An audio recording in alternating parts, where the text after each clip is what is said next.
Buenas, buenas, ¿cómo están? ¿Cómo andan? Bienvenidos, bienvenidas al Pase nuevamente. Estamos acá a través de todos los canales en los cuales encuentran el Destape. Estamos en la AM, estamos en Telecentro, estamos en la TDA y pueden acercarse también al YouTube para seguirnos a través de esa vía. Estamos también en el 11 25 80 93 60 si quieren dejarnos algún comentario, algún mensaje.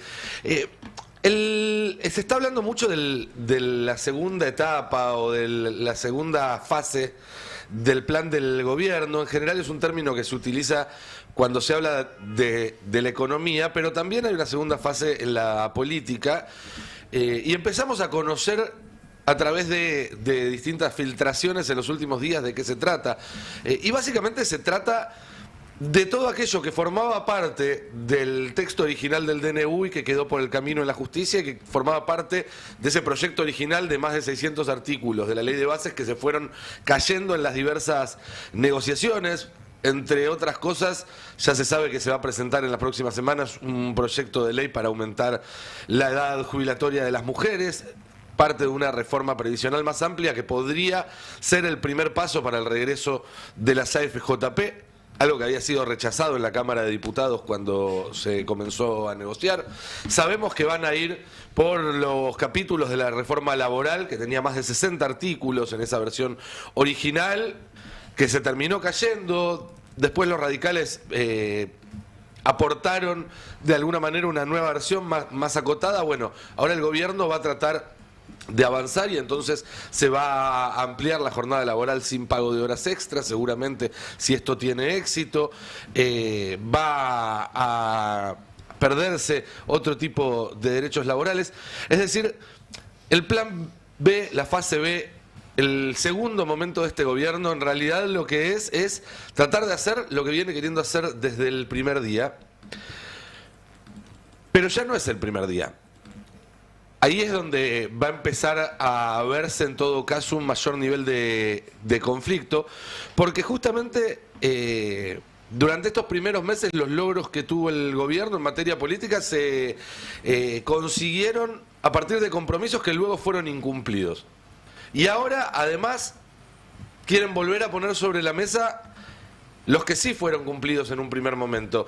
Esto está generando desgaste en la relación con los gobernadores, en la relación en el Congreso con otros bloques y dentro también del bloque de la Libertad Avanza, y también con empresarios, como se vio a partir de lo que fue la salida de Karagozian del Consejo de Asesores del Gobierno. Habrá que ver entonces hasta dónde puede empujar esta nueva vieja agenda de reformas el gobierno, pero lo cierto es que quienes esperaban una moderación en esta segunda etapa claramente no van a encontrarse con ello. A todo eso hay que sumarle la interna entre Karina Milei y Victoria Villarroel, que está tomando carices por momentos lisérgicos. Yo leía tu nota, Diego, buen día, del otro día, con las especulaciones.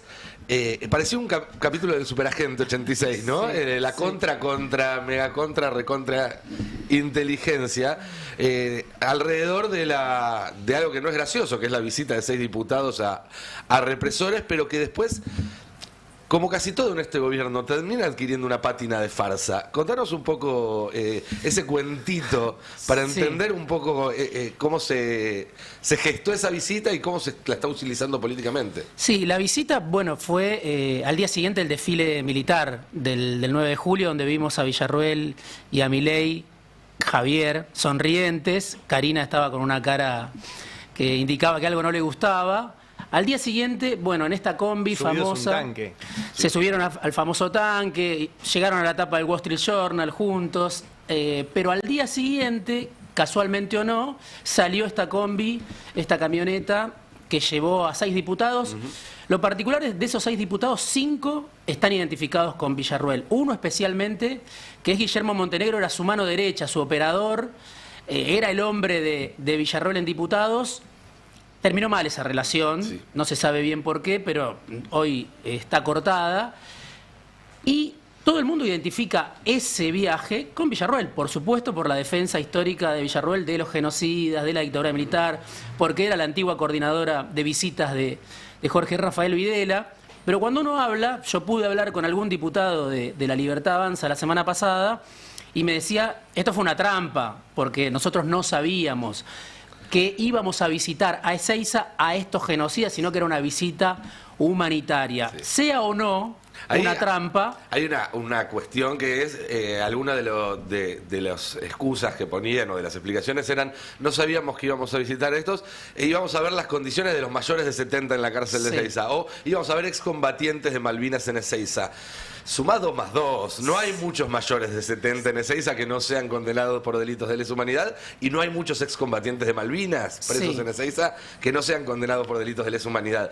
Como excusas son un poco débiles. Son endebles, pero sí es cierto que todos los que fueron son enemigos de Karina Milei y que la camioneta la puso, podemos decir, el delegado de Milei en la Cámara de Diputados, que es Martín Menem, sí, claro. Y Sharif Menem, que es su sobrino muy joven, que está a cargo del área de protocolo. Entonces, ahí empezó a haber una discusión que te habla también de los límites que tiene incluso la ultraderecha para admitir públicamente que va a visitar a Astiz, ¿no?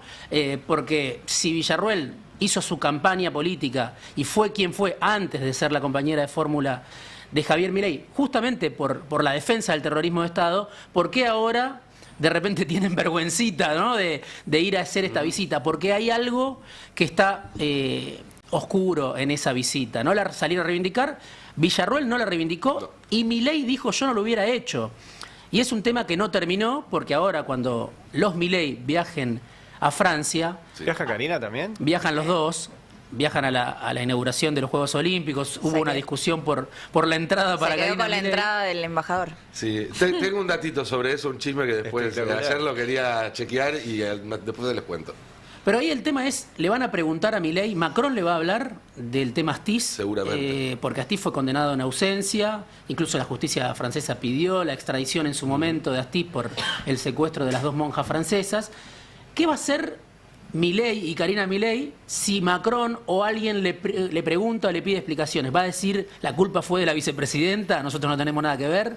¿O va a salir a bancar? Bueno, por eso digo, no se terminó esta crisis con ese episodio y muchos otros, ¿no? Ahí también hay que decir que si bien el gobierno se despegó ligeramente del asunto, en simultáneo sucedieron otros episodios mucho menos graves que recibieron sanciones mucho más graves. Porque vos, mientras el gobierno decía, Adorni decía, bueno, eso es un tema de los diputados, tenías a la cuenta que se le adjudicaba a Santiago Caputo diciendo, todos aquellos que se aparten 1 centímetro de lo que dice Milei van a ser castigados, y le tocó al subsecretario de Deportes, le tocó a 2 asesores del Consejo Económico, sin embargo, no hubo un castigo similar para estos diputados, con lo cual uno podría entender que lo que hicieron no se aparta de la voluntad o de la línea política del gobierno si aplicara la misma vara para todos los casos. Hay que ver qué pasa con esos diputados. 7 de agosto es la próxima sesión y ahí va a haber novedades. Hay que ver qué pasa, quién los sale a defender y si llegan a tener algún tipo de inconveniente, quién los reemplaza también, ¿no? Porque esto ya se especula con eso. ¿Quién los va a reemplazar? ¿Gente de Villarroel o gente de Karina Milei? Bueno, u otros, porque en esas listas había de todo. Siempre me acuerdo del diputado salteño, no me acuerdo su nombre, pero sí que lo echaron porque estaba con su novia y se vio una teta en un... ¿El diputeta? Sí. No, en términos... No era su nombre. El tipo no cometió ningún... el tipo estaba con su pareja, todo consentido, no sabía usar el Zoom como ninguno de nosotros en pandemia, y lo echaron de la Cámara de Diputados porque se vio una teta, una barbaridad para el siglo XXI. Ahora gente puede ir a visitar genocidas y manifestarle su apoyo. Porque de hecho, yo leí esta semana también a Luciana Bertoia, que es la que más conoce de estos temas. Y Luciana encontró un tuit incluso de Beltrán, ¿cómo se llama? El diputado, el que organizó un poquito. Beltrán Benedit. Que él tuitea que están trabajando para la pronta liberación de ellos. Sí. O sea... están en eso. Eso es lo que genera la carta ayer de parte de algunos de los abogados que fueron los que lideraron el juicio contra Astiz en Francia. Claro. Yo la conozco, esta abogada, su pareja de muchos años es argentino, está muy vinculado a los exiliados argentinos en Francia que están están muy movilizados en Francia, en general, es uno de los sectores más movilizados. De hecho, Milei ganó en casi, yo te diría, en casi todas las embajadas en el mundo, Sí, excepto en menos en Francia. Francia, sí. Y cuando uno hacía un poco el análisis, el peso de los derechos humanos fue clave en eso. Y si recuerdan, cada vez que Macron vino a la Argentina, digamos, Macron no lo podemos identificar como un líder ni progresista, ni de izquierda, etcétera, etcétera. Pero para Francia, en el vínculo con Argentina, la cuestión de la lucha de los derechos humanos contra los crímenes de la dictadura es central. Macron fue al Parque de la Memoria, ¿no? Exactamente. Entonces, inclusive cuando estaba Macri, también fue siempre un tema de conversación, porque para Francia es uno de los temas Sí. de discusión, con lo cual no me extrañaría que sea una Claro. mención. O Sumo sea, una cosa, porque los franceses son muy de no hacerse cargo de lo que han hecho. Yo quiero ya No, aprovechar. cantes, ¿Quién no? no hagas ningún cantito. Te pido, No, por no, las no, dudas. no, pero aprovechando este renovado interés en las relaciones Argentina-Francia, quiero recomendar un documental maravilloso que se llama Escuadrones de la Muerte, la escuela francesa, de una documentalista, periodista que se llama Marie-Monique Robin, donde básicamente el documental muestra cómo Francia desarrolló y después exportó todas las técnicas de secuestro, tortura, desapariciones que aplicó después de perder en Indochina, aplicó en Argelia y después la trajo a la Escuela de las Américas. No fueron los yanquis los que nos enseñaron a torturar, fueron los franceses. Y es muy interesante el documental porque no hay, voy a ponerlo en términos muy villiquen, pero no hay un solo bueno en el documental. O sea, logró ella hablar con los tipos de la OAS, que era la Fuerza de Tareas francesa, que vino a Latinoamérica a enseñarle a militares como Alcides López Aufranc, que fue el primer tipo que se formó así, y entrevista a todos, o sea, entrevista a López Aufranc, entrevista a Arguindegui, entrevista a Contreras, que era el jefe de los servicios de inteligencia de Chile, o sea, esto fue para toda Latinoamérica. Y el documental es muy impresionante porque muestra la influencia de Francia en lo que hizo Astiz.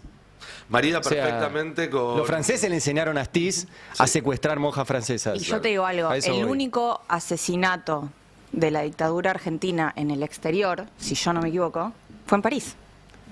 Claro, hubo un caso, ahora no me acuerdo. Y de eso la razón. es Sí, algo sí, que sí. una vez me dijeron que no se lo perdonaron. Porque yo Acá cuando no. decías Francia está muy preocupada por los derechos humanos, Francia Bueno, tendría que hacerse cargo de lo que hizo. Un veterano dirigente de izquierda una vez me dijo, quizás reaccionamos un poco, ¿no? No sé si estás hablando de Elena Holmberg, me parece. No, No. era... ay, me estoy tratando de acordar quién bueno, era el bueno. nombre. Era un hombre. Bueno, ya me voy a acordar. mientras hacemos Perdón. memoria, la recomendación de Ari marida muy bien con otra, que es la batalla de Argelia, de Pontecorvo, Exacto. que es la que narra justamente la intervención Dos de películas. de los paracaidistas franceses en Argelia, que está en YouTube. Se puede ver ver entera gratis, sí, las en dos. YouTube, las dos. Está muy bueno porque la pones en YouTube, la ves en... Digo cualquier porque parte. esto para mí renovó un montón de cosas. Siempre también, seguimos recomendando cosas. El prólogo de Sartre a los condenados Bueno, de la sí, tierra claro. de Franz Fanon, donde Sartre dice, franceses, hagámonos cargo de lo que hicimos en África. Dejémonos hacer los boludos.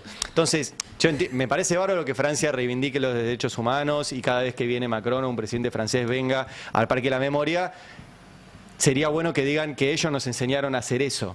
No lo sabíamos acá hacer. O sea, nos enseñaron las Fuerzas Armadas francesas. Este paso me está haciendo acordar un meme que vi ayer que decía estudié a Platón para entender a Aristóteles, para entender a Hegel, para entender a Marx, para tener una discusión online. Es una cosa por el estilo. Terminamos pero sí, en ya que Sartre. estamos- No, está buenísimo. O sea, recomendemos ya- cosas, en vez dejen Twitter y lean Sartre. Es Ya que más estamos hablando interesante. del tema Francia, comento el chisme porque sí, se publicó en varios lados la idea esta de que Karina Milei fue a la embajada francesa, no tanto a desautorizar a Villarroel, cosa que fue más una operación de prensa para el público local, sino para pedir una entrada extra para la inauguración de los Juegos Olímpicos, cosa que por protocolo y por seguridad es imposible. Lo que va a suceder, por lo que tengo entendido, a mí esto en el gobierno no me lo confirmaron, pero medios que tienen un vínculo muy fluido con el gobierno lo están dando por cierto, es que va a utilizar, como vos decías, el asiento que le corresponde al embajador, es decir, todos los jefes de Estado, más de 60 en París el viernes, van a estar acompañados por su embajador en la inauguración de los Juegos Olímpicos, en comitivas de 2 personas, inequívocamente, salvo la Argentina, donde la segunda persona no es el embajador, sino la hermana del presidente. Pero con un pequeño detalle. El actual embajador en Francia, Jan Zelecki, una persona muy joven que viene del mundo empresarial más que diplomático, estableció muy rápidamente un muy buen vínculo con el gobierno francés, según me comentaron. Entonces, parte de, por ejemplo, la decisión de que Macron reciba o no a Milei, insisto, va a haber más de 60 jefes de Estado en París, con lo cual Macron tiene para elegir con quién se junta y con quién no, parte de la relación mediada por Zelenski. Hay que ver cómo la ausencia del embajador en la ceremonia afecta la posibilidad de que se haga o no la reunión. Y hay que ver también qué pasa con la representación francesa ante dos organismos internacionales, el Club de París, uno, con sede en Francia, y el FMI, otro, porque tiene mucho peso los equipos técnicos, sobre todo franceses, en las discusiones en esos dos organismos, y Argentina son dos organismos con los que tiene que ir a negociar en condiciones bastante complejas. La duda que hay en el mundo diplomático básicamente es si la presencia de Karina Milei en esa ceremonia no dinamita una de las pocas relaciones que le quedaban en pie en Europa a Milei, pues ya se peleó con Alemania, ya se peleó con España, y no pone en riesgo lo que tiene en juego la Argentina ante organismos internacionales como el FMI y el Club de París. Parece una pavada quién va a la inauguración de los Juegos Olímpicos, pero en el ambiente diplomático de lo que se está hablando es de eso, del significado que tiene esa imagen y ese símbolo y las consecuencias que puede traer para el país. Nada más y nada menos. Yo creo que hace tiempo que este gobierno dejó en claro que no le interesan los símbolos que de afuera, ¿no? Ni los gestos diplomáticos, ni mucho menos. O sea, creo que vamos a ver eso. No está claro si va a ser... hay mucho eufemismo en el mundo diplomático cuando se habla de bilaterales o encuentros bilaterales. Se sientan, charlan, a veces puertas abiertas, a veces puertas cerradas. Y hace un tiempo, y Alberto Fernández en esto era muy pillín y lo hacía muchas veces, te cruzás en el pasillo, te saludás y se convirtió en una bilateral, ¿no? Bueno, los estadounidenses le dicen reuniones de parado. Sí. Bueno, no sé, vamos a ver si es realmente una reunión o si se cruzan, como seguramente va a haber fotos protocolares Seguro. con todos los dirigentes que vayan. Lo cierto es que Milei le había cancelado la visita, después se la aprobó, después vino el tema en el medio, digo, está, como había dicho Ari ayer, el caso, el proceso y la investigación con los rugbyers franceses. Claro, eso está ahí en también Mendoza. ahí en Y ciernes. la polémica o parafutbolística que también, digamos, que escaló tanto que seguramente va a ser parte de la agenda si llega a haber esa reunión. Sí, no sería, o sea, no hicieron la tarea diplomática de las últimas 48 horas Perdón, antes de un recordemos lo de los encuentro. rugbyers porque los defiende el estudio del ministro de Justicia. Sí, O sea, no es solo que son dos rugbyers franceses acusados de violación. Y la Asociación de Rugby sino que Francesa también le había puesto los... Claro. Sí, vino y Julio lo Leonora estuvo defiende. en la embajada francesa la semana pasada Exacto. en una reunión sin agenda. Es todo muy raro. Muy extraño. Todo muy raro. Sí. De Ahora, Diana Mondino, ¿qué se sabe? no, bueno, es que eso iba a decir. Vos decís, no se hicieron las tareas que se hacen Quedó última en las la lista previas. de pedir una entrada. No se Última. hizo la tarea en las horas previas. Bueno, eso es lo que sucede cuando mandás a la reunión previa a la secretaria general de presidencia y no un canciller o alguien que sepa del asunto. No se hace la tarea, se negocia en todo caso una entrada de reventa. Ahora en un minuto, Cante, quiero que hablemos un poco de economía porque hubo novedades con el cepo y también hubo una entrevista muy interesante que dio el reciente ex viceministro de Economía, Cotani, que de alguna manera permite ver estas críticas desde adentro muy de cerca. Pero antes quería repasar una escena que tuvo lugar ayer, porque ayer vos decías, Milei no se preocupa mucho por los símbolos y las reacciones afuera, adentro tampoco. Milei ayer volvió al Colón, lugar donde había sido abucheado, ¿se acuerdan? En la previa de la elección. Estaba en veda incluso, se discutió si había violado la veda por ir al Colón o no. ¿Con quién estuvo? ¿Con quién estuvo? Contanos.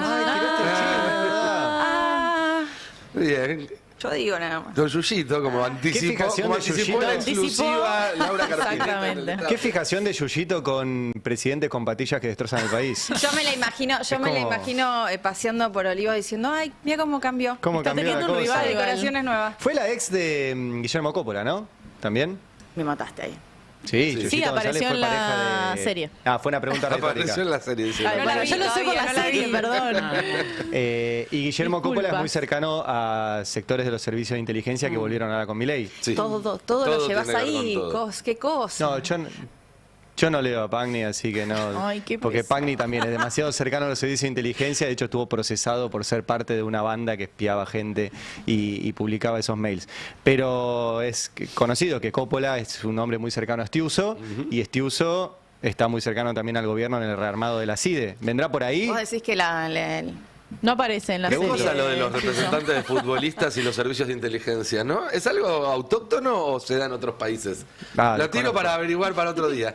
Tarea para el conozco, hogar. pero- Sí, sí. En el caso de Rivas, no sé si yo estoy pensando en él, pero Bueno, no sé pero hay si unos cuantos ahí, ¿no? fue ahí Estuvieron dando por amigo de vueltas. Macri, pero sí. Bueno, decía, estuvo ayer en Milei en el Colón y hubo una reacción 50-50. Así por lo menos lo planteaba Jonathan Viale, que anduvo comentando esa visita. Veámoslo. ¿Querés ver cómo lo recibieron? A ver. Con aplausos, pero no tanto, mira.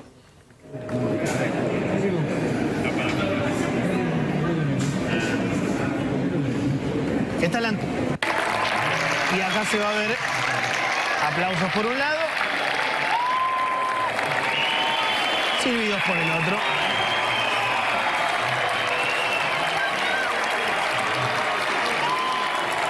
Aplausos, silbidos. Creo que es una buena metáfora de las dos Argentinas, ¿no? Es así. Bueno, vos recordás cuando él tuvo un inconveniente con uno de los músicos, que después Sí. salió a hablar. y Sí, sí. Fue el día anterior del balotaje.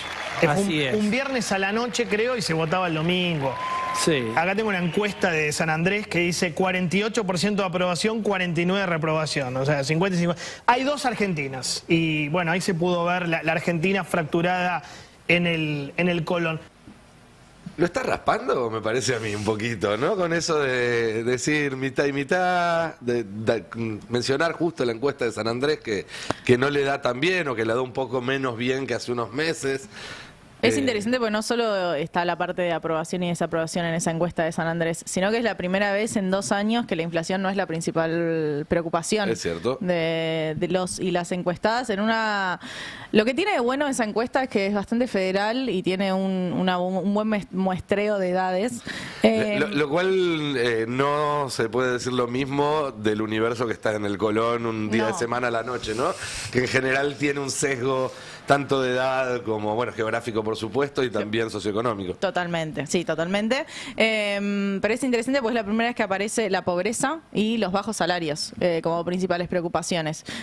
Así que sí, me llamó la atención que hablara justamente de esa encuesta que no fue buena para el gobierno. Es un detalle no menor porque la inflación ahora Sí. no es más baja que la que había hace un año o dos cuando la inflación era la principal de las preocupaciones.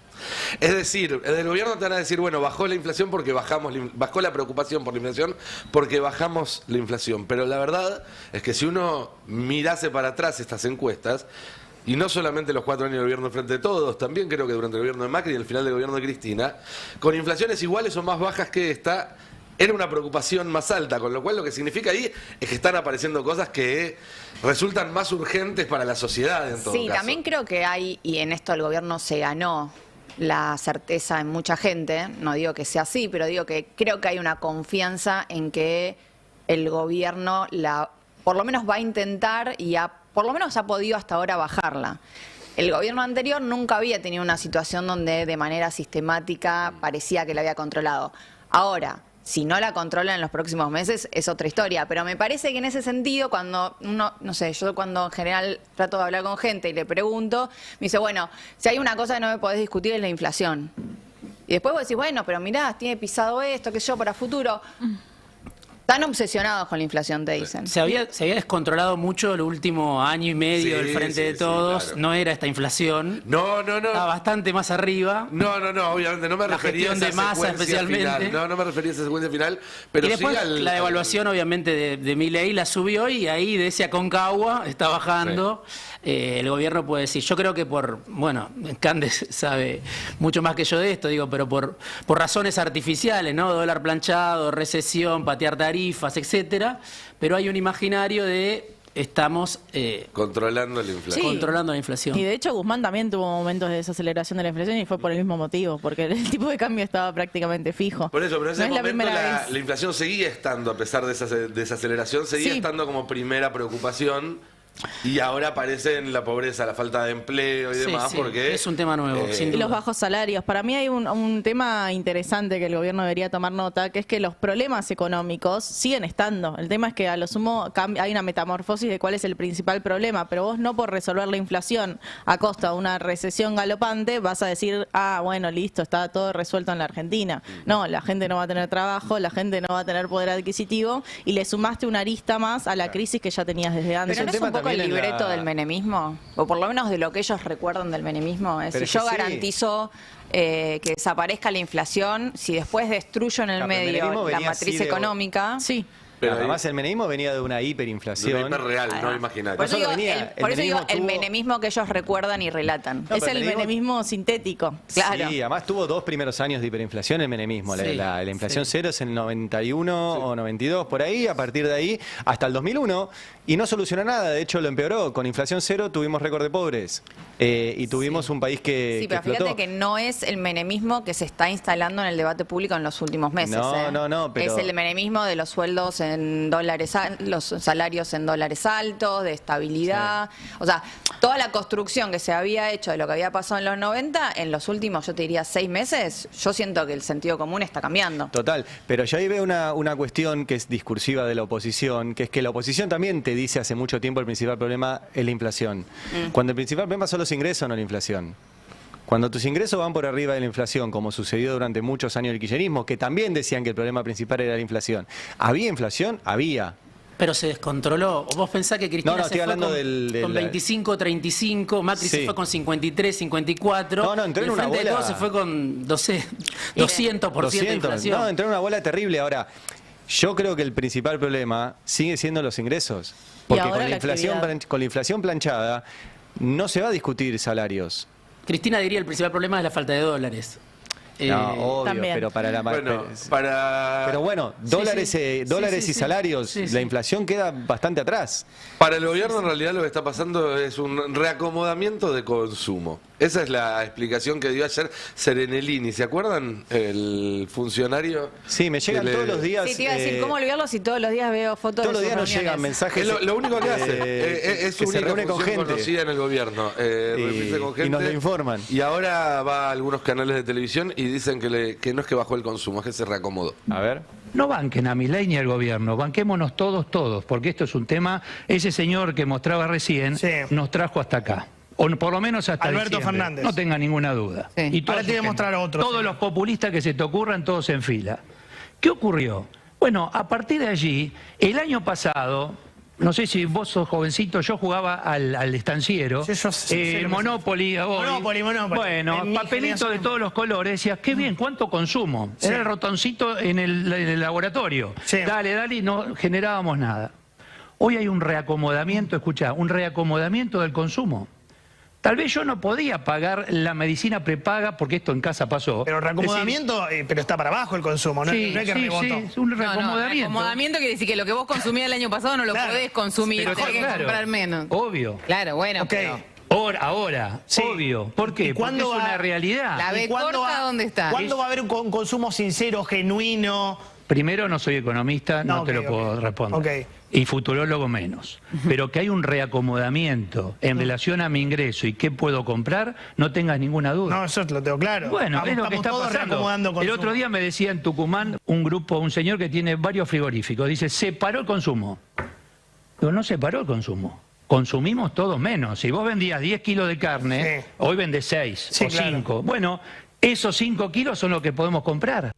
Menos mal que no se paró el consumo porque si no estamos todos muertos. Sí, ¿eh? es un remix de... Te hicieron creer que podías. Te hicieron prender creer el aire que podía, acondicionado. que era Amadeo, ¿no? Eduardo Amadeo era. Sí, sí, ahora- con el propio discurso, porque Serenellini no nos podemos sorprender.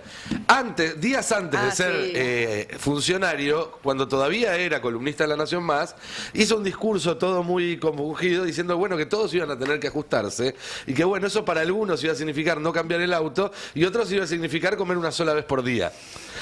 Que es más o menos lo mismo que está diciendo ahora, no se le puede criticar la falta de coherencia. Johnny Se le Viale, puede criticar modificó sus un montón de otras Johnny cosas. Viale modificó sus consumos, es verdad. Ahora va los sábados a la noche a comer a la Quinta de Olivos con el presidente y con su familia. ¿Eso antes- cuenta como modificar el consumo? Bueno, sí, no tiene que consumir en su casa y esa cena, calculo que la pagamos todos nosotros cuando va con su mujer y sus hijos a comer con el presidente un sábado a la noche. No sé si lo hacía antes, yo creo que no. Hay que preguntar a Alberto. No figura en los registros. Che, pero yo- eso es yo una jugaba al modificación de estanciero. consumo. Quiero Y corregir lo perdón. de la frase, que fue González Fraga. Vos tenés razón, sí, tenés razón, perdón. Gran juego Expresidente del del Banco estanciero. Nacional. Gran Perdón, juego. Amadeo. Y cuando pienso en los billetitos de colores, me acuerdo de la nota de ayer, ¿no? De nuestro compañero Mariano Martín. Y me pregunto, los ticket canasta, ticket restaurante, ¿no son también papelitos de colores? Sí. Y si seguimos con los paralelismos, podemos hablar de los que tienen la tarjeta para salir de la cárcel, ¿no? Hay algunos que parece que... No, pero digo, si la próxima reforma laboral que se va a plantear va a ser algo que los que vivimos en los 90 recordamos muy bien, que es juntar todos los tickets canasta para ir al supermercado o comprar la comida al mediodía en el trabajo con el ticket restaurante.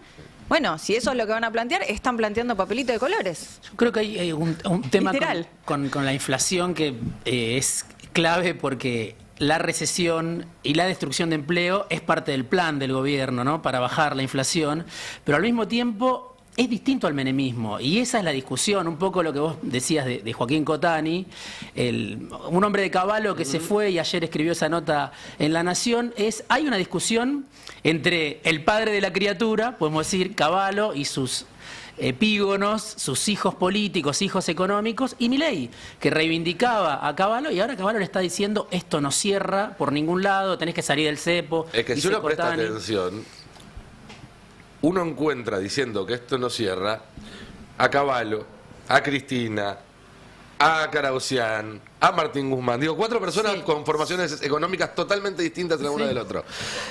Es decir, en realidad lo que está pasando es que no cierra, básicamente. Lo que le duele a Milei es que Caballo le dice, Sí, claro.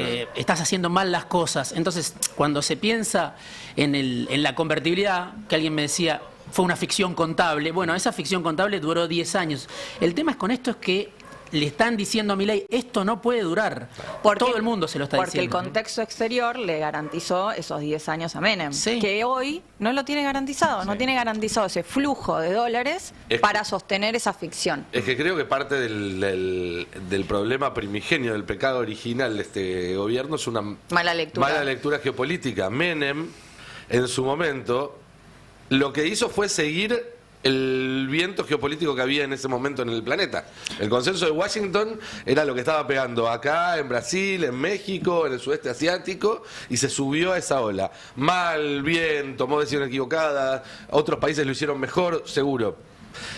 Acá Milei está haciendo una mímica de eso sin darse cuenta de que la corriente está yendo para otro lado, con lo cual es doblemente contraproducente en todo caso. Y otras condiciones macroeconómicas también, porque Menem entró y tuvo su primera hiperinflación que le licuó todos los pasivos que ahora quiere resolver Milei, y también con un Estado que tenía mucho más activos, que le permitió con la privatización que entrara un flujo de dólares que hoy el Estado argentino nunca pudo recuperar. Así es. Entonces, por más que quiera, efectivamente no tiene esa caja para poder avanzar, y en un contexto obviamente de mercados financieros cerrados. Entonces tiene todo un contexto que es distinto y que no da para una primera etapa que tuvo el menemismo más expansiva y después una segunda etapa más de Y crisis con un después del Estados 94. Unidos en crisis. O sea, la Absolutamente. diferencia entre un Estados Unidos que venía de ganar la Guerra Fría y que podía instalar un mundo con sus reglas sin que nadie se las disputara, a uno ¿no? Sí, que no pueden ni con ellos mismos. Claro, que está en un momento donde ellos, digamos, la crisis interna, la crisis, o sea, es otro mundo completamente distinto. Prueba de ello, para mí la prueba más patente, y vos lo contás muy bien en tu nota hoy, es la lectura que ellos hacen de China y del rol que tiene China en el mundo y especialmente para Argentina. Sí, ahí lo que se puede ver y que lo pueden leer en el Destape hoy es cómo la provincia de Buenos Aires se está moviendo para ocupar algunos huecos que deja la nación. Algo que se ve en el caso de las relaciones exteriores, pero también se ve en otros temas, en la relación con otras provincias, en el pago de salarios a algunos sectores, como los docentes, en la obra pública hasta donde se puede, porque también las limitaciones son muchas. Y ahí lo que se ve es una doble maniobra, si se quiere, defensiva por un lado, porque al ocupar esos lugares es una manera de contener una crisis siempre latente en un territorio como la provincia de Buenos Aires, pero a la vez también una manera de mostrar una proyección política nacional para un Axel Kicillof que tiene la ventaja, desventaja de que todo el mundo da por sentado que va a ser candidato a presidente, que no importa lo que diga o lo que haga, todos actúan con ese dato, digamos, a priori. Algo que en su momento a dos políticos con carrera y espaldas como Horacio Rodríguez Larreta y Daniel Scioli les resultó fatal para sus aspiraciones, que la carrera se hiciera tan larga. Bueno, Kicillof está viendo cómo logra que no le pase lo mismo. Y una de las tácticas que podemos ver es esta de ocupar los espacios que va dejando el gobierno nacional. En el caso de China, hubo la semana pasada un congreso importante acá en Buenos Aires de sinólogos de toda América Latina que cerró Kicillof y que cerró con una declaración muy importante que pasó bastante desapercibida, que fue, ni bien tengamos la oportunidad, vamos a retomar el ingreso de la Argentina al BRICS. Ya casi como candidato diciendo eso, ¿no? Pero que también tiene que ver con un trabajo día a día con empresas chinas que tenían previstas inversiones, que se habían interrumpido esas charlas a nivel nacional y se están retomando a nivel provincial. La semana pasada una delegación de Ruiyang, que es un conglomerado muy grande de China. China es todo tan fuera de escala que vos entrás a la página, estamos hablando de un grupo económico con más de 100 mil millones de dólares de capital, y te dice estamos entre los 100 más grandes de esta provincia. Esa es la escala del tamaño de todo lo que es China, y que quieren instalar acá, bueno, fábricas de aparatos para agroindustria, ya sea drones, tractores, cosechadoras y demás. Pero sí, pasa por ahí, digamos, ¿no? Pasa por un gobierno que va retirando al Estado y que esos lugares son ocupados por otras instancias políticas como la provincia de Buenos Aires o como otras provincias, porque ahora vamos a ver a Quintela también aprovechando, si se quiere, ese vacío para avanzar con una reforma constitucional y para ocupar otros lugares. También lo vemos en las provincias patagónicas, para hablar de otro signo político, que están empezando a prestar la atención a ciertos recursos hidrocarburíferos a los cuales la nación le da la espalda.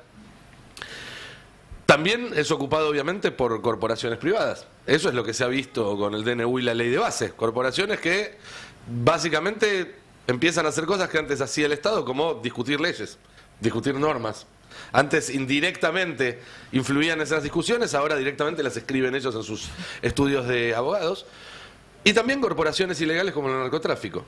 Es decir, el espacio vacío, los lugares vacíos en la política, en la política y en cualquier ámbito donde se discute poder no existen. Y todo aquel lugar del que Milei decía retirar el Estado Nacional será ocupado por algún otro poder. Y hay que tener mucho cuidado porque cuando los poderes se afincan a veces es muy difícil sacarlos luego, sobre todo los que son fácticos. Hablando de poderes, comentamos poco lo de la CIDE, ¿no? Lo de este retorno, Diego escribió sobre todo eso, los personajes que están detrás, y ayer confirmado con un mega presupuesto para fondos reservados de 100.000 millones de pesos, sumado a lo que había. Sí, es impresionante cómo creció el presupuesto, ¿no? Datos oficiales, un 400%. Además de lo que ayer se publicó en el boletín oficial, desde que asumió Milei, bueno, muchísimos fondos para la CIDE, para la nueva CIDE, fondos reservados. Obviamente está otra vez eso en una opacidad absoluta. Y lo particular desde lo político, que era un poco lo que charlábamos el otro día en el pasillo con Ari, conviven ahí como bandas distintas, ¿no? Sí. Hay que ver cómo sale ese experimento. Capas geológicas de la inteligencia. Exactamente. Santiago Caputo hace como que todo lo puede. Entonces él puede darle a Tata Joffre la Escuela Nacional de Inteligencia, enfrentado a Estiuso por esa causa que mencionaba recién Ari, de Arroyo Salgado, que lo procesó en su momento por espiar a funcionarios, por acceder a mails, etcétera, y otros sectores más ligados a Nejamkis, Estiuso, que son la banda de Estiuso. Entonces, y también ¿cómo está convive ahí el eso? Coti metiendo cuchara. Y después está José Luis Vila, que es el otro personaje importante, que ese sí tiene cargo en el gobierno. José Luis Vila sí es alguien que tiene experiencia y está en la Casa Rosada ahora y que trabajó con todos los gobiernos, pero sí, ligado al Coti.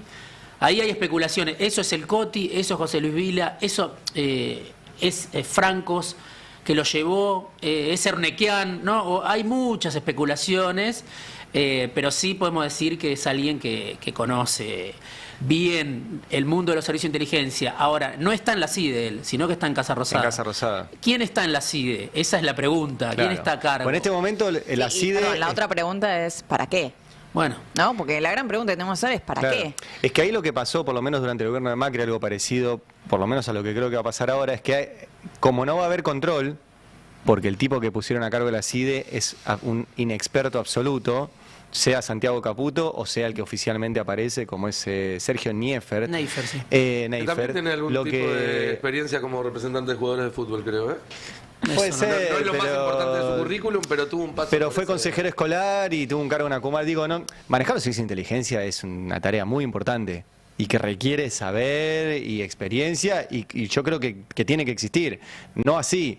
Pero además lo que pasó es que pusieron todo el presupuesto en manos de este muchacho que va a manejar los presupuestos de las áreas de inteligencia del Ministerio de Seguridad, que es la inteligencia criminal, y del Ministerio de Defensa, que es la inteligencia estratégica en materia de defensa, que existen, pero no tenían control presupuestario por parte de la CIDE, y el regreso de la CIDE a las causas judiciales, que se había prohibido.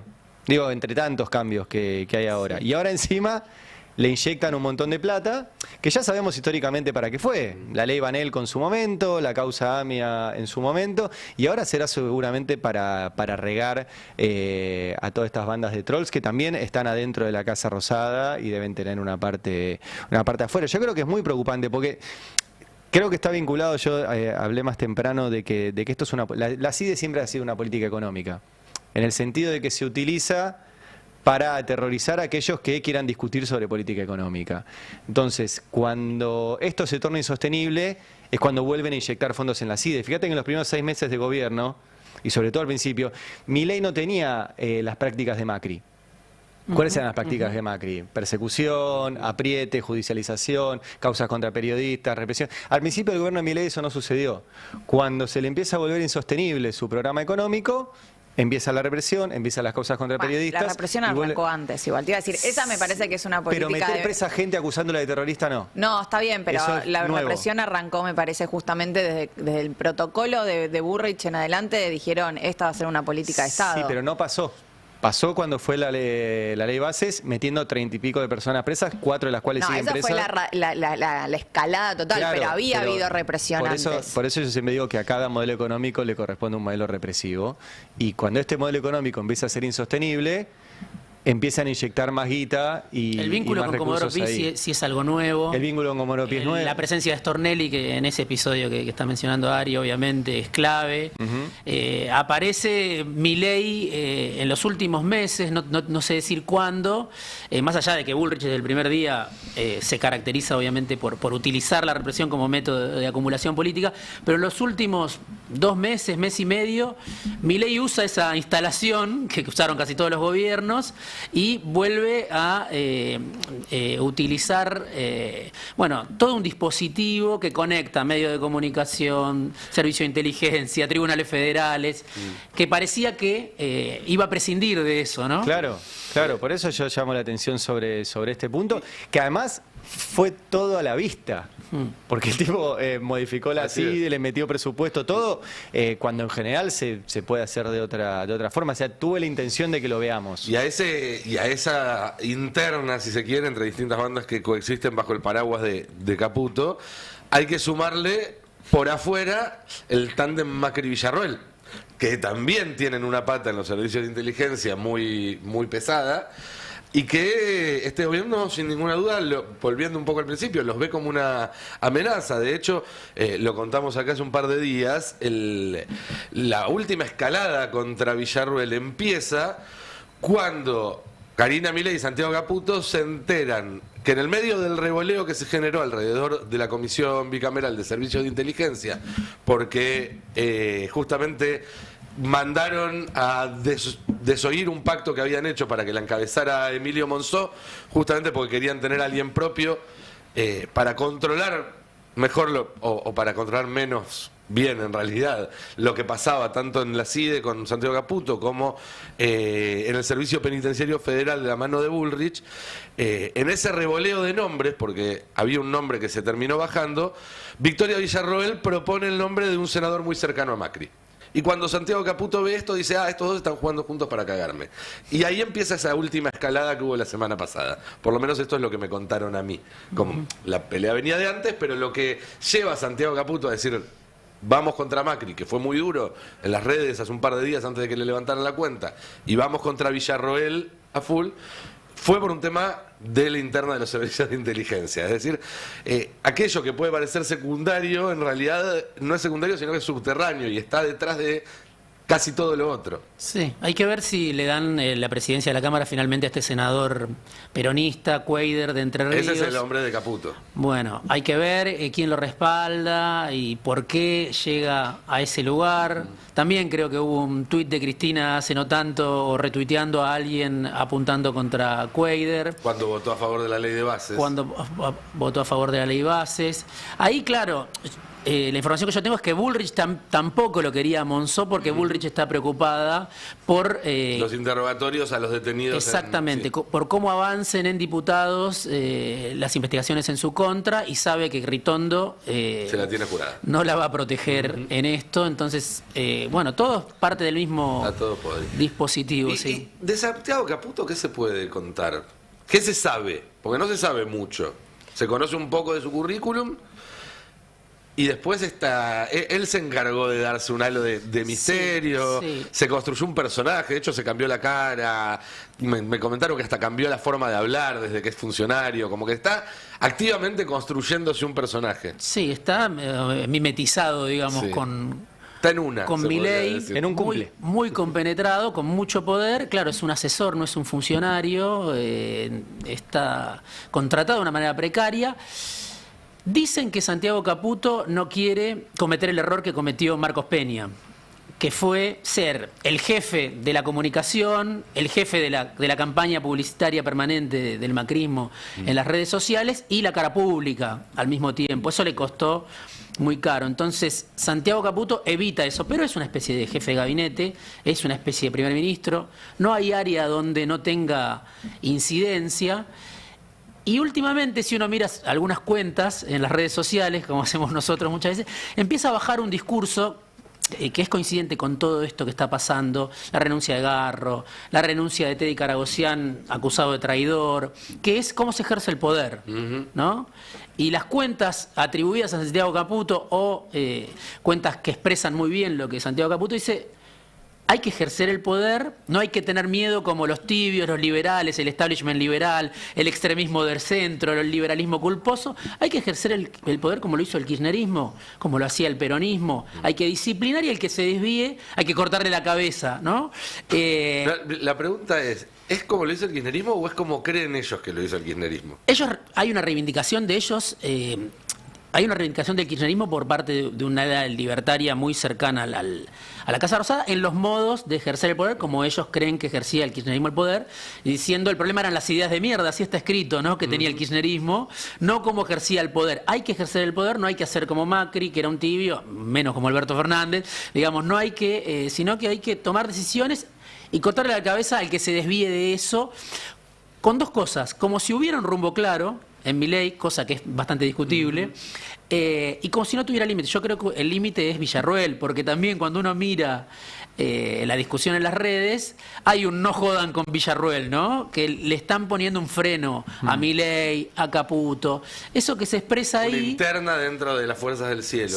Sin duda, yo creo que es una interna muy, muy, muy profunda, además de que obviamente son tradiciones distintas, creo que lo charlábamos, ¿no? Villarroel del Partido Militar, que ahora descubrió las elecciones y que las puede ganar, y por otro lado esta internacional trampista. Che, atención que vamos perdiendo. Perdón, interrumpo. Argentina. Sí. Está terminando el primer tiempo igual ya, ¿eh? Acaba de terminar el primer tiempo. Acaba de terminar el primer tiempo.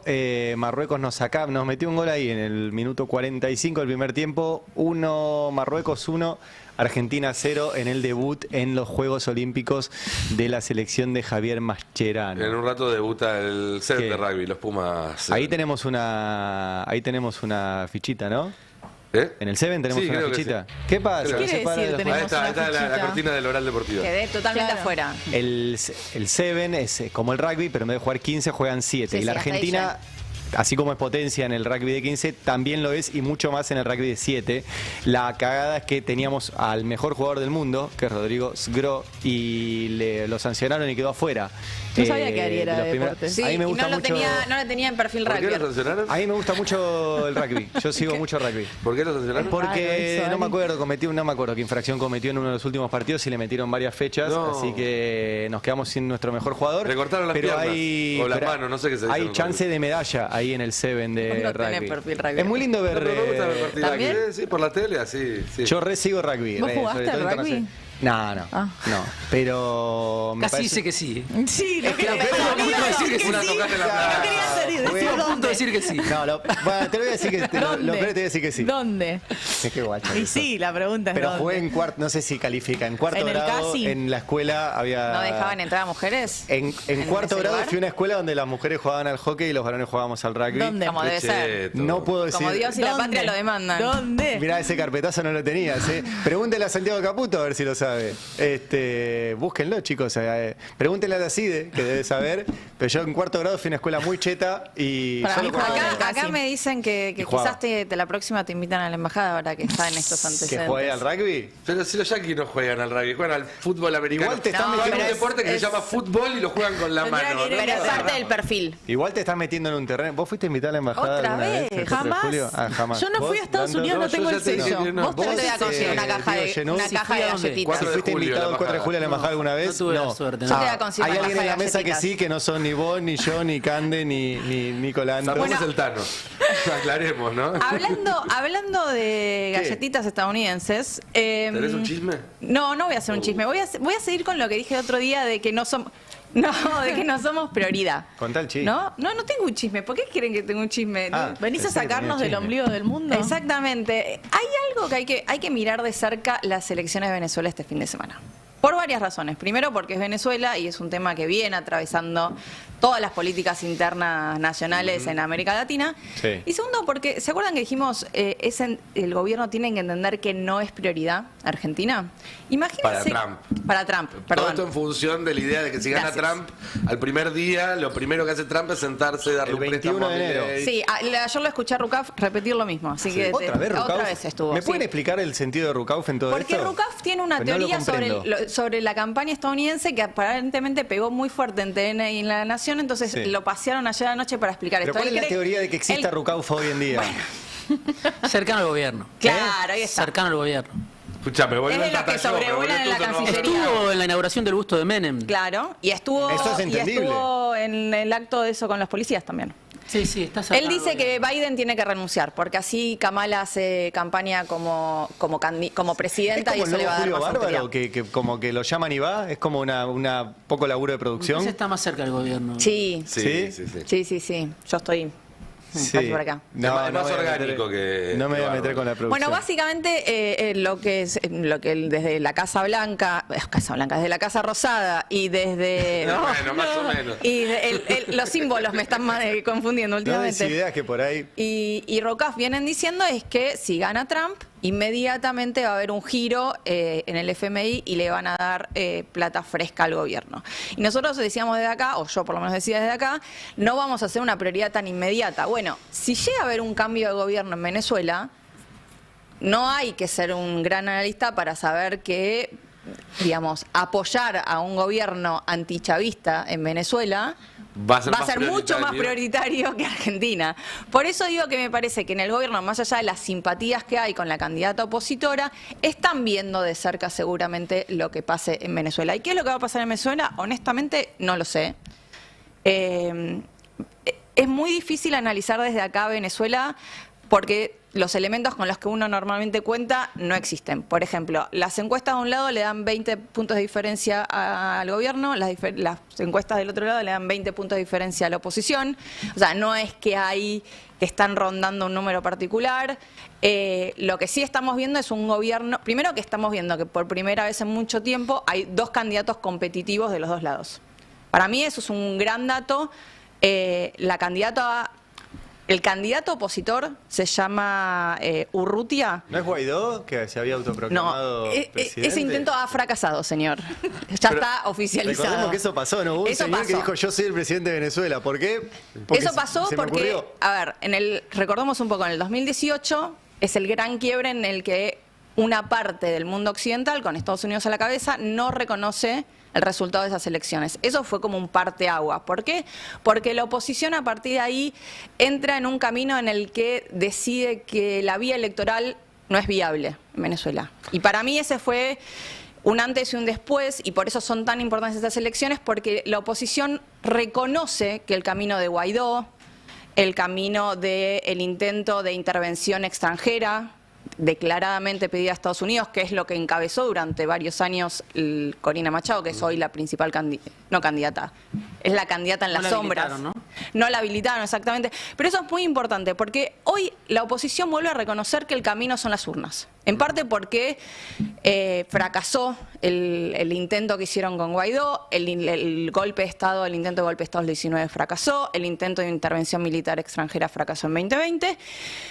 ¿Y por qué me parece?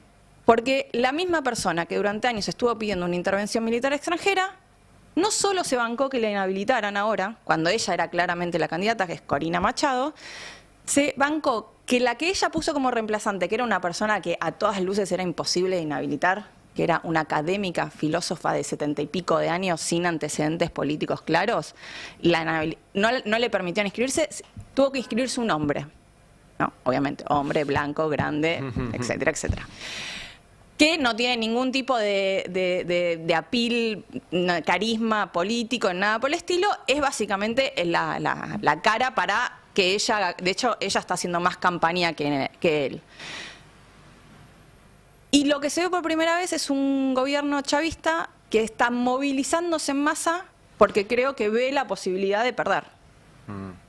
Digamos, yo no tengo los datos duros, lo que sí veo es a un chavismo movilizado como no se movilizó en los últimos años. Es una elección que, por lo que sé, obviamente están mirando Lula. Lula está mirando muy preocupado. Está mirando Petro y están mirando en Estados Unidos no solo los demócratas, sino los fondos de inversión. También. Que está jugando Wall Street muy fuerte en Venezuela.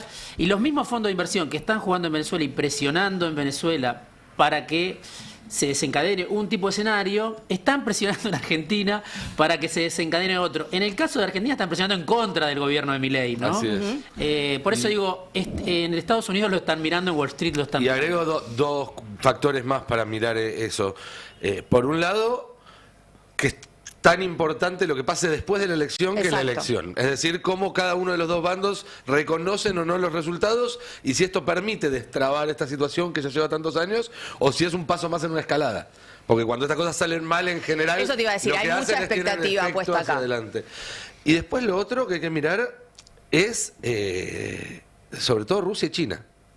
Porque Venezuela para Rusia y China es una base en Sudamérica en algún punto, en términos militares, en términos políticos, en términos logísticos. Y en hay que términos ver. económicos, a ver, Venezuela viene de un derrumbe de la producción petrolera fenomenal y lo que hizo, como no tenía plata en su momento, fue ir entregándole en garantía gran parte de los proyectos, digamos, de la estructura petrolera que tiene. Entonces, estos fondos de inversión que vos decís que están mirando de Estados Unidos, si llega a haber un cambio de color, se van a encontrar con una estructura que ya está en manos, principalmente de China, un poco también de Rusia. Medio como el FMI, pero al revés. Digo, y ahí me parece que también, especialmente un gobierno de Trump, va a querer hacer de Venezuela un ejemplo.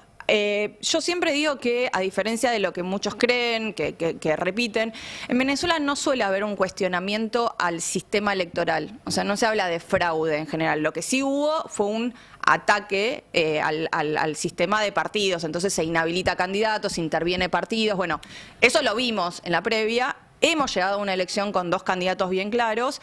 Yo leía expertos, tanto adentro de Venezuela como afuera, que no ponían en duda que las elecciones fueran a funcionar. Lo que vos decís es cierto. ¿Qué va a pasar después? La economía está creciendo en Venezuela. La economía está creciendo, pero está creciendo con una... la inflación se empezó a bajar a partir de una dolarización de hecho.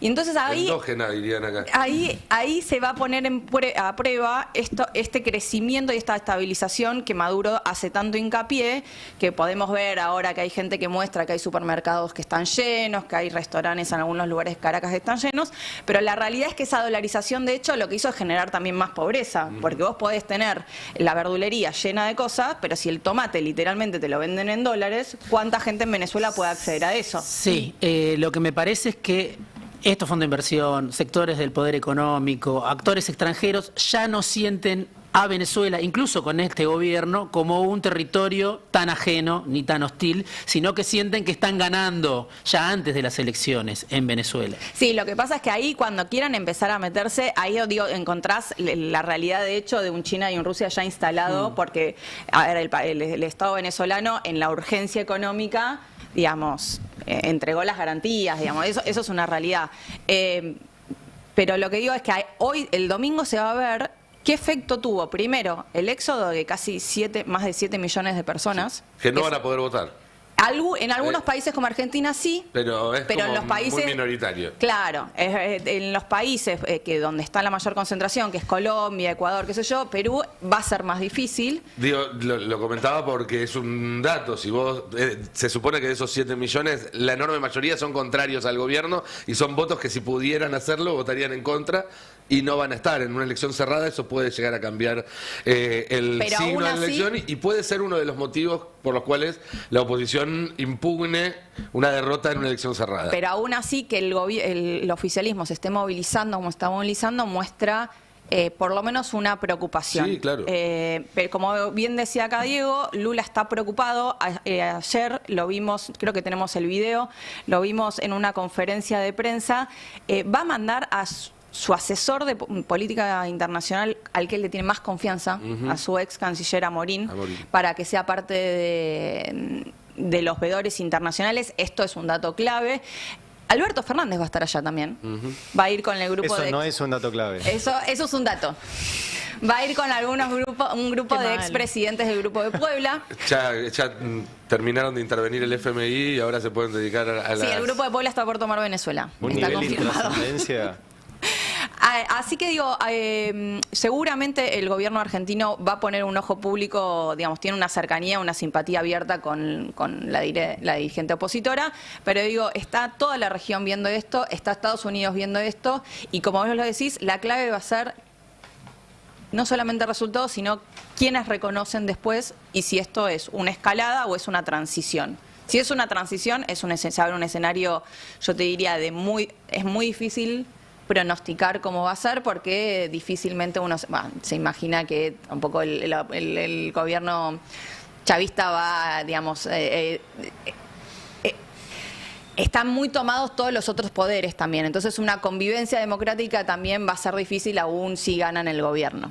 Digo, va a ser una transición de tensión. Sí, y también hay que ver, lo hablábamos el otro día, cómo si gana la oposición plantea también el desembarco en el poder. Ni hablar. Porque una cosa es si en el primer discurso el ganador dice a todos los que colaboraron con el régimen los vamos a fusilar, para exagerar un poco, pero hasta ahí, porque en Venezuela se manejan un poco en esos términos es de hace que, varios años. pero tenemos que entender que vienen de un proceso muy violento. Por eso. De ambos lados. Por eso. Digo, entonces me parece que se pone en juego ahora realmente si los de ambos lados están dispuestos a una convivencia mínimamente si hay democrática. incentivos para desescalar esa violencia de ambas partes. Bueno, yo creo que las elecciones ahora demuestran que sí. O sea, la oposición por lo menos entendió que la vía era las elecciones. Eso ya, comparado a lo que estábamos viendo hace 6 años, es un cambio enorme. Sí. Es lo mínimo, es la base de la democracia. Ahora, de ahí hay un camino larguísimo.